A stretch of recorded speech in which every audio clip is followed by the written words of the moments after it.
Halo teman-teman, balik lagi di channel ini. Kita bakal bahas topik panas yang sedang bikin pasar keuangan global deg-degan. Amerika Serikat terancam government shutdown. Kedengarannya jauh ya dari Indonesia, tapi percayalah, efeknya bisa sampai ke dompet kita. Pertanyaannya, kalau shutdown beneran terjadi, siapa yang bakal jadi pemenang? Apakah emas, kripto, atau justru saham? Dan apa yang harus kita lakukan biar nggak nyesel? Yuk, kita kupas bareng-bareng, biar kita siap ambil momentum, bukan malah jadi korban FOMO.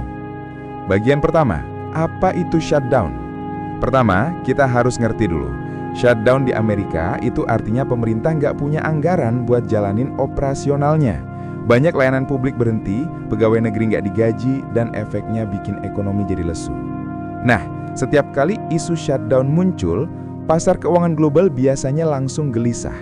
Investor kabur dari aset berisiko, terus nyari tempat aman buat naruh uang mereka. Dan biasanya tempat aman itu ya emas, dolar, atau belakangan ini kripto. Bagian kedua, kalau shutdown terjadi. Kalau shutdown beneran kejadian, skenario yang sering terjadi adalah harga emas dilirik lebih banyak. Kenapa?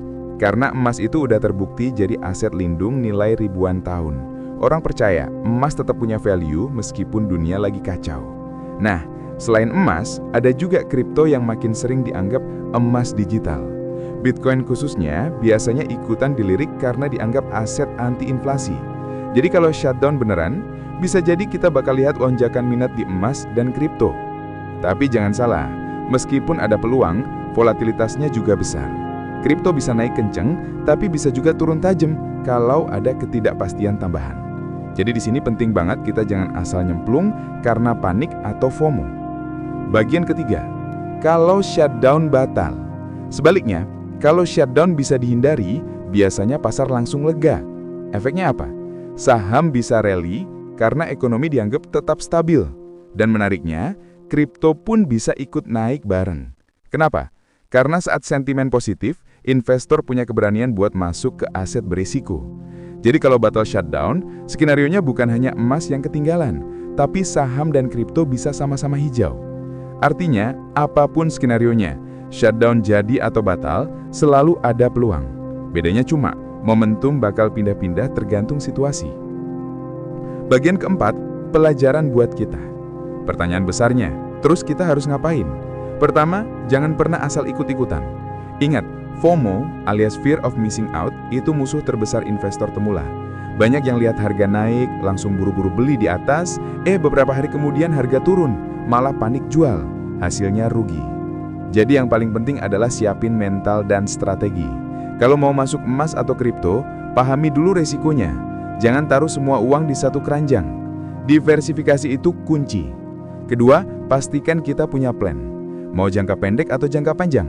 Kalau jangka panjang, sebenarnya emas dan Bitcoin bisa jadi pilihan karena sifatnya cenderung menyimpan nilai.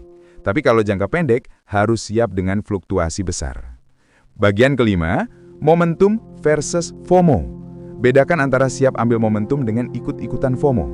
Siap ambil momentum artinya, kamu sudah punya strategi, kapan masuk, kapan keluar, dan berapa modal yang siap dipakai.